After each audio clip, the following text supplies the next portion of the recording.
Alright, gang, I'm back again. This video I'm gonna do the pros and cons of Bradford and Sanchez. You know what I'm saying? Just kinda like how I did last year when I did my Fools Sanchez debate. Okay, look at a guy like Sam Bradford. Okay, he's here. You know what I'm saying? The pros of Sam Bradford is he's a tall guy, he seems like the type of guy that could be a leader. You know what I'm saying? He could throw the ball. His nice accuracy, and of course, the NFL was real high on him coming out of college. You know what I'm saying? So, I mean, I don't know what to make of his season so far. I mean, it was a lot of things I defended him for. Basically, he's a guy dealing with an inexperienced offense. So, I mean, but the pros of Sam Bradford is it's pretty much how he could be a proper pocket passer, but he needs like the guys around him to play their positions right. You know what I'm saying? In this offense, the pros of Sam Bradford kind of get conflicted when you start to talk about how, like, you talk about like read option, bootleg, quarterback draw. Like, all of those things can lead to Sam Bradford injuring his ACL again. So those are the cons of Sam Bradford. You know what I'm saying? Like, when I look at him in the pocket, like, and it's collapsing or the protection breakdown, I see a timid guy that's not, he can't juke, you know what I'm saying? He can't escape like he did against he do it a few times this year, don't get me wrong. But for us to have as inconsistent an O-line as we do have, I said it at the beginning of the year. I said this is not the guy Chip Kelly wants. Like, I'm like, do you really think Chip Kelly wants a guy who tore his ACL twice playing behind this O-line in this offense where you need the guy to be mobile enough to escape the pocket and make a play with his feet once in a while? I said, do y'all really think Chip Kelly wanted to be stuck with Sam Bradford? Now you're starting to see why I said that.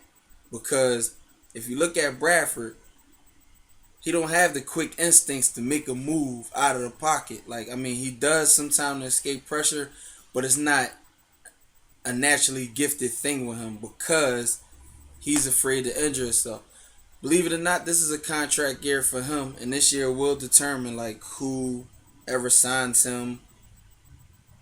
Will he get re-signed? Everything. You know what I'm saying? So basically it's a contract year for Bradford, and I just don't see it. Like, he has a lot of heart playing with two ACL tears anyway, but I just don't see it, man. Like, I see, as far as like in his defense, I see an inexperienced offense. Like I said, I see scrambled up route running. I see bad timing. I see miscommunications. A lot of drop balls. You know what I'm saying? In his defense. So I'm not here to just trash him. I'm just talking about the pros and cons. The cons of Bradford's game is he's too timid in the pocket. He can't escape the pocket. But these are all the things that don't surprise me because I was saying this when he signed here. You know what I'm saying? It's things you worry. Like, when you tear an ACL, man, like, you don't, except for Kiko Alonso, but you don't go out there and play full-fledged to your potential because you're so scared of re-injuring. ACL tears is an injury that'll put you out for the season. It's not like pulling a hamstring, then going out playing conservative just to give your hamstring some live game action, and then be ready a week later, full-fledged, out there. An ACL tear is ACL tear. So once it happens, you're done for the year. So, like, I mean, like I said, his cons, man, I see it a lot, man. Like, I see him releasing the ball when on third down on a short pass where the receiver doesn't even pass he's nowhere near the first down mark, and he's looking for the receiver to actually make a play or make a man miss or whatever. But usually the defenders are sizing up the receiver for the tackle before he puts the ball in the air. So all they got to do is, like last week, a lot of third downs, Bradford was throwing short passes, and I'm like, you didn't even aim for the first down because you got so scared in the pocket, you just let the ball go. And that's the cons of Sam Bradford in his offense. But like I said, man, I never really viewed him as the guy Chip Kelly wanted anyway. Like, I seen a play last week from Marcus Mariota in the Tennessee game where he got the ball, he went right out.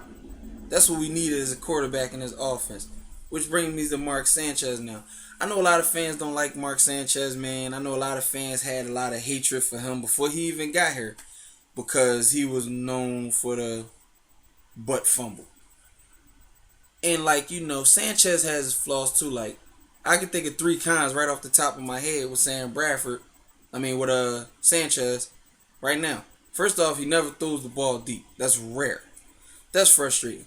Secondly, he can move. Like yesterday, if you seen him, he was escaping, pocket. He was escaping the pocket. He was juking defenders, to avoid getting sacked and everything. And with a guy, like, he's not the most mobile guy. Don't get me wrong. Like, he's not a Cam Newton. He's not a Colin Kaepernick. But Sanchez can move. And if you look at the game when he came in yesterday, he was moving, like, to escape sacks and things like that. But when he runs the zone read and the read option, he just gives the ball to the running back. The whole defense follows the running back. And I was saying this a lot last year, and this is one thing that irks me about him. It's all there for you to keep that ball and take off running. Like, they don't put quarterback spies on Mark Sanchez because they don't view him as a run threat. And to get the run game going, I like Sanchez for the simple fact that he's not afraid to use his legs if he needs to. That's one thing Bradford doesn't do because he doesn't want to re-injure his ACL. Especially on a team where he doesn't even know if your registry scan is completed. Click Fix Now to resolve these problems. But he doesn't really know if he's gonna play here next year. So why risk like another ACL tear? And this is what I see from Bradford in the pocket. But Sanchez, man, he can move. And the ill-advised turnovers, like yesterday, I know a lot of people got pissed about that interception. You got some fans saying it was Austin's fault. You got some fans saying it was Sanchez's fault. To me, I look at it as 50-50. But at the same time, when Sanchez said it was a miscommunication, I knew what he meant because I looked at Miles Austin on that play. He wasn't where the ball was supposed to be, where the ball was going. And he didn't make no effort to catch the ball. Like, he just looked with his arm up and like... But this is my take on everybody who plays here. Like, I'm just as critical of them, but I'm not gonna trash them completely just based off what I've seen. Like, if you know the Eagles, you know me, I'm even kill. Like, just like I said, I'm not a big Sam Bradford fan at all. But I wasn't just gonna trash him for how the season going when you clear cut got, evidence right in front of you that it's not always his fault. I'm the same way with Mark Sanchez. You know what I'm saying? He did throw the interception, but the drive before that, he hit Austin for a touchdown in the end zone. Now, if Austin was a rookie, I could totally understand him not getting that second foot in bounds. But you a 10-plus year vet in the NFL. At least make an effort to drag that second foot, to get it down. You know what I'm saying? Know where you are in the end zone. Know where the out of bound limit is. You know what I'm saying? This is all things veterans know already. So he gave us that touchdown. That got called back. Then he throws a touchdown, I believe, to Zach Ertz. That gets called back because of another veteran on our team. Illegal formation on Riley Cooper. So, you know what I'm saying? Like, you can't really... Sanchez is going to throw interceptions. That's just the type of quarterback he is. Now, I'm not giving him a pass for that interception. It's just as much his fault as it is Austin. But how can you be mad about that interception when you're not pissed the fuck off at Miles Austin and Riley Cooper and everybody else? Like, you got to defend these guys just as much as you critical of them. And those 2 touchdowns cost us. He didn't throw one and then throw another one. He threw 2 touchdowns on the same drive. And they both got called back. That right there is I can't even say inexperienced because the 2 guys that did it was veterans. You know what I'm saying? But that's the type of shit that been happening to us all year. Shooting ourselves in the foot. Last year, we're shooting ourselves in the foot. And it always happened on the damn touchdown play that Mark Sanchez happened to throw. They've been doing it to him since last year. So then when he gets in and he has a turnover, it's all Sanchez's fault. You know what I'm saying? But the pros of Mark Sanchez, like I said, he's fluid. Like, he can move his feet. And that's the type of quarterback Chip Kelly wants. You know what I'm saying? And the offense, when he got in the game, the offense was like lightning quick. And even Lane Johnson said it looks like the offense will move faster with Sanchez in there. Believe it or not, the offensive lines ain't perfect. You know what I'm saying? Look what happened to Dallas, Matt Castle last night. You know what I'm saying? Offensive lines are not perfect. But the top offensive lines in the NFL, you know what I'm saying, they protect their quarterback. But even when they make mistakes, they usually got a quarterback in there like Peyton Manning or whatever. It comes down to timing and everything else. But with Sanchez, you get a guy that moves the offense lightning quick. He's fast. If he just learns to keep that ball in the read option, we will be all right. Because it's wide open for him to just get a big ass chunk of yardage if he just keeps that ball. You know what I'm saying? And him tripping DeMarco Murray and all of that yesterday, that come with the territory of not having that chemistry down because you're the second string quarterback. You don't usually run with the ones. But I like Sanchez for the simple fact that he can move this offense and he has the legs to run this offense without being a stiff man in the pocket. You know what I'm saying?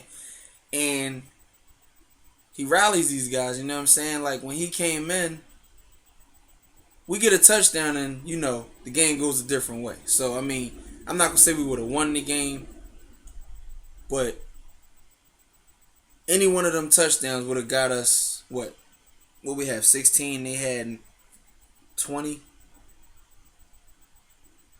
or whatever the hell they had, I don't remember, but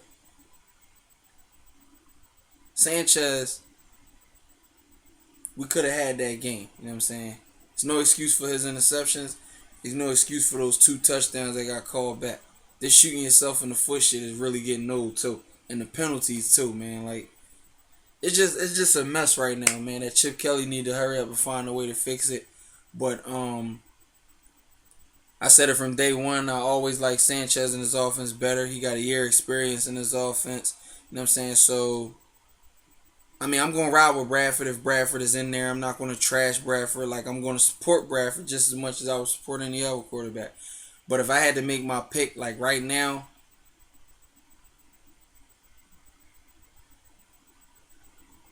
I would have, I would have to say put Sanchez in there and just see what happens, man. Like, that little one damn interception might have, in some fans' eyes, cost us the game. But he was moving that offense, man. And like I said, if he can keep the ball in the read option, he could become a viable threat. And you would have to be accountable for him, which would make our offense more dangerous. But it's his choice, man. He just has to make that decision to keep the ball. Bradford's not going to do it. I mean, the zone read is pretty much like a dead issue with Bradford because he's just not going to be a running quarterback. You know what I'm saying? So your best bet if you really want to get this offense rolling, man, you got to provide some kind of new spark. But like I said, I know a lot of fans ain't really high on Sanchez, you know what I'm saying? But I think it's time to switch it up, you know what I'm saying? If you're going to have an offensive line in there playing inconsistent, at least have the guy in there that can move if need be, you know what I'm saying? And that's just as simple as that, man. But y'all know, give me your feedback. Let me know what's up.